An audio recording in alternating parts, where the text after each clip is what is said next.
Barusan Nona Alira yang kalian bilang itu apa istriku? Alira Sari? Tanya Ardan pada petugas rumah sakit tersebut. Pak Ardan, Pak, jawab petugas. Tiba-tiba Indira berkata, Bu Alira nggak bisa hamil. Mana mungkin dia keguguran? Pasti maksud mereka adalah Alira yang lain. Seorang petugas bermaksud menjawab pertanyaan Ardan. Namun, saat itu temannya menghentikannya. Juga Indira menyela pembicaraan, sehingga petugas tersebut tidak jadi melanjutkan kata-katanya. Benar ayah, kalau sampai ibu Alira hamil, dia pasti memberitahu ayah. Stella berucap, membenarkan apa yang diucapkan Indira. Sebagai pegawai rumah sakit, sepertinya kalian gak pantas membicarakan tentang pasiennya sembarangan. Indira memarahi petugas tersebut. Kau mau apa kemari? Ardan bertanya pada Indira yang menyusulnya ke rumah sakit. Tentu saja menjenguk Alira, jawab Indira. Kalau Alira mengatakan yang sebenarnya, aku akan membela diri dengan mengatakan dia menfitnahku. Bisik Indira dalam hatinya. Dia takut Alira akan mengatakan yang sebenarnya pada Ardan. Dia harus memastikan hal itu tidak terjadi, karena itulah dia tak bisa membiarkan Ardan bertemu dengan Alira sendirian. Alira pasti kesal denganmu. Lebih baik kau pergi saja, ucap Ardan pada Indira. Ardan, aku nggak mau kalian bertengkar karenaku. Kalaupun dia marah, aku rela menyembah dan meminta maaf padanya, ucap Indira seraya memegang tangan Ardan. Ardan seketika menghentikan langkahnya. Bodoh, kau yang akan menderita. Ardan berkata, aku cuma mau kau bahagia, ucap Indira meyakinkan Ardan. Ayah, biarkan ibu ikut. Stella merengek pada Ardan, untuk ibunya. Baiklah, kalau begitu, ayo. Pungkas Ardan memutuskan. Mereka pun melanjutkan menuju kamar tempat Alira dirawat. Mengapa kau menghentikanku barusan? Tanya seorang perawat petugas kepada temannya. Temannya menjawab, keluarga Cahya terlalu berantakan. Kita jangan sampai berurusan dengannya. Lebih baik diam daripada terkena masalah. Ardan, mau sampai kapan kamu menahan Alira? Kalau bukan aku telepon ke kantor, aku nggak akan tahu kalau Alira berulah. Tiba-tiba seorang wanita parubaya berseru pada Ardan sambil bergegas menuju Ardan. Ibu, Alira nggak berulah, jawab Ardan. Kau masih saja melindunginya. Dia nggak bisa punya anak, nggak bisa bantu di perusahaan. Buat apa kau masih mempertahankan wanita seperti dia? Cepat, ceraikan dia. Wanita parubaya yang ternyata ibunya Ardan tersebut meradang, marah pada Ardan. Aduh, Ardan mau menjawab. Namun, terhenti, karena tiba-tiba Indira mengadu kesakitan. Ada apa? Tanya Ardan pada Indira. Anakku sepertinya menendang. Ardan, anak laki-lakimu nakal sekali, jawab Indira sambil memegang tangan Ardan. Saat itu Alira sedang berjalan di koridor.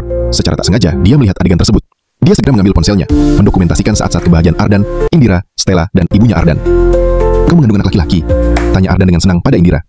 Ya, kita akan punya anak laki-laki dan perempuan, jawab Indira, seraya memegang bahu Stella.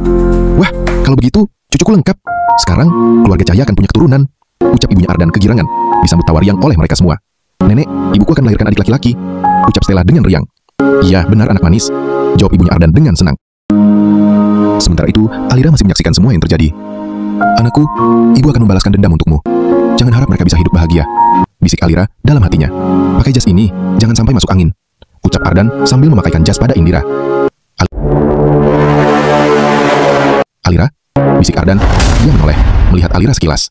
Dia bergegas menyusul Alira dengan langkah lebar yang diikuti oleh ibunya, Indira, dan Stella di belakangnya. Kau lihat apa? Tanya Indira setelah bisa menyusul Ardan. Sepertinya aku lihat Alira tadi, jawab Ardan. Mana ada orang di sini? Ardan, kau pasti salah lihat, ucap Indira. Ardan segera menuju kamar tempat Alira dirawat untuk memastikan. Namun, sesampai di kamar rawat, Alira sudah tidak ada di sana. Mana istriku? Tanya Ardan pada petugas yang sedang merapkan tempat tidur bekas Alira. Nona Alira barusan keluar, jawab petugas tersebut. Keluar? Alira keluar dari rumah sakit tanpa memberitahuku.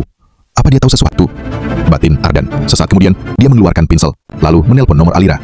Namun nomor ponsel Alira tidak dapat dihubungi. Ardan berbalik, berniat segera pergi mencari Alira. Kamu mau kemana lagi?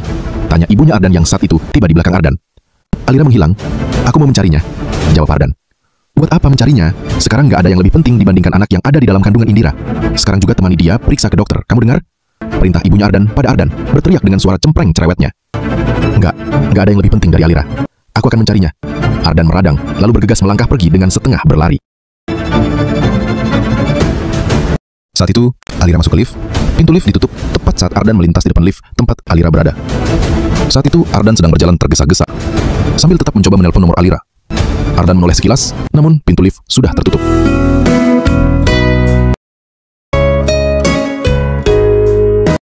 Selamat datang kembali Nona Alira. Serentak para pelayan membungkuk memberi hormat, menyambut kedatangan Alira yang tengah melangkah menemui kakeknya. Alira, kau kurus sekali, sapa sang kakek seraya bertanya. Kurus supaya lebih cantik, jawab Alira setengah berseloroh pada kakeknya. Seperti apapun dirimu, kau tetap cantik. Karena itu, Ardan gak pantas sama dirimu. Dia itu sampah, nggak sepadan denganmu. Kau menyembunyikan identitas demi menjaga harga dirinya, bahkan membesarkan anaknya. Sekarang dia malah membuatmu keguguran. Sungguh pria berdebah, ucap kakek Alira dengan sedikit kesal. Kakek sudah tahu semuanya. Alira bertanya. Anak bodoh, operasi sebesar itu, kenapa nggak bilang sama kakek? Tanya sang kakek. Aku takut kakek khawatir. Kakek, sekarang aku sudah baik-baik saja. Aku sudah sehat, ucap Alira. Kakek merasa kasihan pada Alira, lalu berkata, kau masih muda, yang penting kau sehat. Langkahmu masih panjang. Duduklah dulu. Iya, kek, jawab Alira, kemudian duduk dan memegang tangan kakek yang sangat dirindukannya. Yang penting, kau sudah pulang. Kali ini, kau harus menyetujui satu hal sama kakek, ucap kakek pada Alira. Apa itu, kek? Tanya Alira, penasaran. Kakek mau menyelenggarakan acara perjodohan untukmu. Cucu perempuan kakek harus menikah dengan seseorang yang menyayanginya dan sepadan, jawab sang kakek. Kakek, sekarang aku cuma mau memberi keadilan untuk anakku, jawab Alira. Tenang saja, kakek akan pakai seluruh kekuatan grup tari kita untuk membantumu. Tapi, kakek cuma berharap kau bisa hadir di acara perjodohan minggu depan, ucap kakek. Aduh, kek, aku sungguh gak mau datang ke acara perjodohan, tolak Alira. Aduh, Alira, turuti permintaan kakek kali ini saja ya. Kau nggak tahu saja, pria berbakat di ibu kota ini sangat berprestasi dan luar biasa, yang 10 kali lipat lebih baik dari Ardan. Salah, 100 kali lipat. Kita buat Ardan marah, bagaimana? Bujuk kakek, untuk apa aku buat orang seperti dia marah? Ardan sekarang gak ada artinya di dalam hatiku, jawab Alira. Kakek merasa lega kalau kau bisa melepaskannya. Begini saja, kakek punya pengacara yang sangat hebat. Kau cari waktu untuk bertemu dengannya. Kali ini kita harus mengirim Indira supaya dia mendekam di penjara. Beraninya menindas cucu kesayanganku. Lihat saja akibatnya. Seketika Alira tertawa mendengar ucapan kakeknya. Kakek akhirnya ikut tertawa. Zain Surya? Bisik Alira bertanya dalam hatinya setelah membaca nama yang tertera di kartu nama yang diberikan kakeknya tersebut. Baguslah kalau begitu, ucap kakek. Beberapa waktu kemudian. Halo Pak Zain, ada beberapa masalah hukum yang mau kutanyakan padamu. Alira menelpon nomor yang tertera di kartu nama dari kakeknya. Baiklah, 1 jam lagi kita ketemu di Cafe Rustam.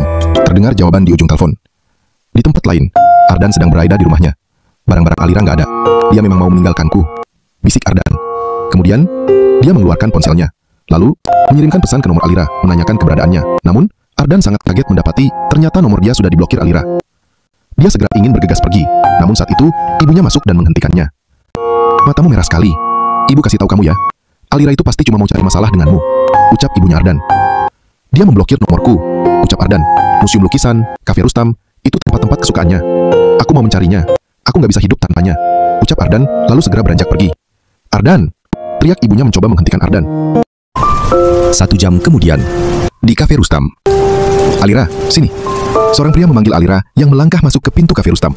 Alira pun menghampirinya, kemudian duduk di kursi yang tersedia. Tentu saja pria itu adalah Zain Surya, sang pengacara yang sebelumnya ditelepon Alira. Saat itu pelayan datang membawakan minuman. Silakan dinikmati, ucapnya sambil meletakkan minuman ke atas meja di depan Alira dan Zain. Aku datang duluan, tadi sudah pesankan kopi. Kalau kau kurang suka kopi, bisa ganti minuman lain yang kau sukai, ucap Zain. Ini kopi kesukaanku, jawab Alira. Pak Zain, aku merasa kau cukup familiar. Apa kita pernah bertemu sebelumnya? Tanya Alira. Zain menghirup kopinya, kemudian meletakkan gelas ke atas meja setelahnya, seraya berkata, iya benar. Kemudian dia menceritakan kepada Alira, saat dia memainkan biola, dikala itu Alira di sana. Ternyata kau kakak kelasku, idola di kampus kita dulu, ucap Alira setelah mendengar penuturan Zain. Idola apanya? Aku nggak pernah terima surat cinta dan ucapan cinta dari seseorang wanita, jawab Zain. Itu karena kau nggak bisa dijangkau. Teman-teman sekamarku semuanya pernah menulis surat cinta padamu. Aku ingat, kau kuliah jurusan bisnis. Kenapa sekarang jadi pengacara? Tanya Alira. Itu karena aku hebat, jawab Zain sambil bercanda. Baiklah, timpal Alira sambil tertawa. Kemudian Alira mendiskusikan beberapa hal terkait perbuatan Indira padanya, bermaksud menuntut Indira ke jalur hukum. Saat itu, sebuah mobil sedang mewah berhenti di depan kafe tersebut. Tampak Ardan keluar dari dalamnya. Aku sudah cari Alira ke semua tempat kesukaannya. Tinggal kafe ini yang belum, bisik Ardan dalam hatinya. Lalu kemudian melangkahkan kakinya memasuki kafe. Ardan melihat Zain. Namun saat itu Alira sedang pergi ke toilet. Ardan mengedarkan pandangannya ke seluruh sisi dalam kafe. Namun dia tak menemukan Alira. Hingga akhirnya dia keluar dari kafe. Dia menanyakan pada pengunjung sambil memperlihatkan foto Alira di ponselnya. Dia bertanya ke sana kemari pada orang-orang di depan kafe. Tiba-tiba sebuah mobil menabrak. Saat itu, Indira juga datang dan menghampiri Ardan yang tertabrak. Kau baik-baik saja? Apa ada yang terluka? Tanya Indira cemas pada Ardan. Indira melihat tangan Ardan yang terluka. Tanganmu berdarah, ucapnya pada Ardan. Gak apa-apa, hanya luka kecil, jawab Ardan. Kenapa kau kesini? Lanjut Ardan. Bibi bilang ada masalah penting. Ayo kita pulang. Ajak Indira. Ayo, jawab Ardan. Kemudian mereka melangkah pergi dari kafe Rustam. Saat itu, Alira menyaksikan dari dalam kafe. Apa kamu tidak mau menemuinya? Tanya Zain pada Alira. Mereka adalah keluarga, jawab Alira. Dia tidak berniat bertemu dengan Ardan. Beberapa saat kemudian, Ardan dan Indira sampai di rumah Ardan. Langsung menghadap ibunya yang sudah menunggu mereka. Ardan, ibu dengar, putri keluarga terkaya di ibu kota ini akan mengadakan acara pencarian jodoh. Kau ikut ibu ke rumahnya ya. Kita harus mendapatkan undangan acara itu. Ucap ibu Ardan. Gak mau. Aku mau cari Alira. Jawab Ardan. Kalau kau gak mau ikut, ibu akan bunuh diri di depanmu. Ancam ibu Ardan dengan tegas. Ibu kasih tahu ya, besok kau ikut ibu ke rumah kaya tersebut. Kau begitu sempurna. Kau cuma pantas sama putri keluarga kaya itu. Ucap ibu Ardan. Yang lantas, saat itu, Indira terkejut mendengarnya, sehingga membuat luka di tangan Ardan merasa sakit. Indira terlalu kuat mengoleskan obatnya. Pelan-pelan, ucap Ardan mengingatkan Indira, seraya menarik tangannya dari Indira. Beberapa saat kemudian, di kediaman kakek Alira. Lihatlah pria-pria ini, mereka begitu luar biasa berbakat. Kakek juga sudah memeriksa latar belakangnya, yang terpenting mereka semua orang yang baik. Kali ini, kita undang mereka semua menghadiri acara pencarian jodoh besok. Bagaimana menurutmu? Tanya kakek pada Alira.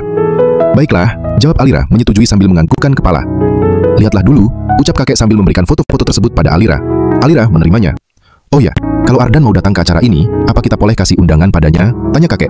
Gak mungkin, dia sudah punya istri dan anak. Jawab Alira singkat. Baiklah, ucap kakek Alira. Saat itu, seorang pelayan masuk dan menghadap sang kakek, seraya berkata dengan hormat. Tuan Anton, Nona Alira, Ardan, dan ibunya datang. Anton, kakek Alira menoleh pada Alira. Ardan, berani sekali dia. Ucap Alira. Alira, kau mau dia hadir? Tanya Tuan Anton. Aku nggak mau melihat mereka. Jawab Alira. Baiklah, kalau begitu akan kubuat mereka menyerah. Jawan Tuan Anton. Cuma boleh pria lajang saja yang menghadiri acaranya. Lanjut Tuan Anton. Kakek Alira. Kakek, aku mau lihat. Apa Ardan akan menceraikan Indira? Kakek, aku kembali ke kamar dulu. Ucap Alira. Istirahatlah baik-baik. Jawab Tuan Anton. Alira pun bangkit dan beranjak pergi. Sepeninggal Alira, panggil dan persilakan mereka masuk kemari. Perintah Tuan Anton pada penjaganya. Penjaga pun melangkah pergi. Tak lama kemudian, dia membawa Ardan dan ibunya masuk menemui Tuan Anton. Kudengar cucu wanitamu mau dijodohkan. Kami dengan tanpa malu minta untuk diundang. Ucap ibunya Ardan. Bocah, kau itu sudah menikah, masih punya muka mau ikut perjodohan? Tanya Tuan Anton pada Ardan. Maaf, aku nggak mau datang. Aku masih ada urusan sedikit. Aku pamit dulu. Jawab Ardan. Lalu membalikkan badannya mau pergi. Namun saat itu melihat jaket Alira di kursi. Baju Alira, bisik Ardan. Namun saat itu seorang pelayan wanita mengambil baju tersebut seraya berucap. Maaf Tuan Anton, aku nggak seharusnya taruh ini di sofa. Nggak apa-apa, lanjutkan pekerjaanmu. Jawab Tuan Anton. Baik, jawab pelayan sambil membalikkan badan dan melangkah pergi. Lihatlah, ini baru namanya keluarga terkaya. Pengurus rumah tangganya saja semuanya pakai seragam. Kau harus bisa menikahi wanita itu. Mau ya? Ucap ibunya Ardan seraya memegang tangan Ardan. Selain Alira, aku nggak mau yang lain. Ucap Ardan sambil mengibaskan tangannya yang dipegang ibunya. Kemudian dia beranjak pergi. Ardan, tunggu ibu. Di lain waktu, cari tahu di mana Alira sekarang. Bagaimanapun caranya, cari sampai ketemu. Perintah Ardan pada pria di depannya. Baik Pak Ardan, aku akan cari tahu. Jawab pria tersebut. Selain itu, aku mendapatkan sebagian informasi tentang orang yang menyelamatkanmu. Setelah buktinya cukup, akan kuberikan padamu. Lanjutnya. Baiklah, jawab Ardan. Apakah bukan Indira yang menyelamatkanku? Tanya Ardan dalam hatinya. Sekian dulu ya sobat semua. Apakah Ardan akan bisa menemukan Alira? Apa yang akan terjadi selanjutnya? Temukan jawabannya, ikuti video lanjutannya ya.